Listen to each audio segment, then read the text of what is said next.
By 1947, Nnamdi Azakayo had a newspaper empire, a political philosophy of his own invention, and a party he just inherited from Herbert Macaulay. What he didn't have yet was actual power. This video covers the 19 years it took him to get it, the 3 years he held the presidency, and the single morning in January 1966 when a group of soldiers took it away. Into government in 1947, Azakayo was elected to the Legislative Council. By 1951, he held one of the more uncomfortable positions available to a man of his stature, leader of the opposition in the Western region, operating inside Obafemi Awolowo's government rather than his own. It didn't last.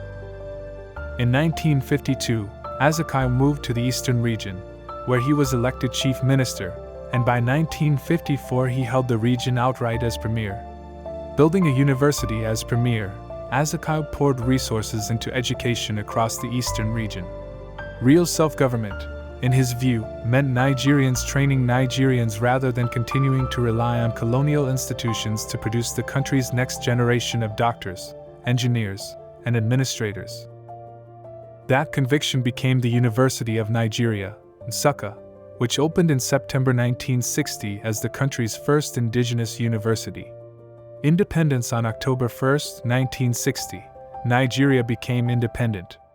Azakayo was appointed the country's first indigenous governor-general, serving alongside Prime Minister Tafawa Balewa. It was a ceremonial post, not an executive one, recognition without real authority. 3 years later, in October 1963, Nigeria became a republic, and Azakayo became its first president.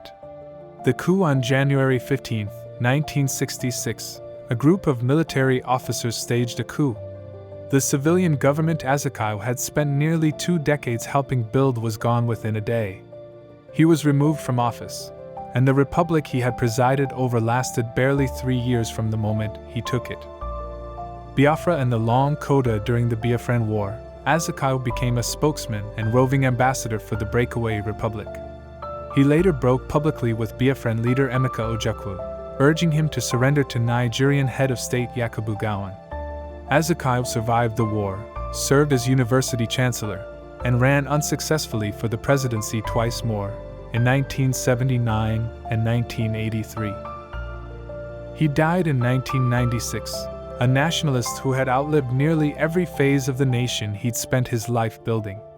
Azakayo's entire climb through government, the Legislative Council, the premiership, the presidency itself, ran on tracks that had already been laid by people who never held office at all. In June 1945, 22 unions in Lagos went on strike for 44 days, and one of their formal demands was that the colonial government lift its ban on Azakayo's own newspaper, the West African Pilot.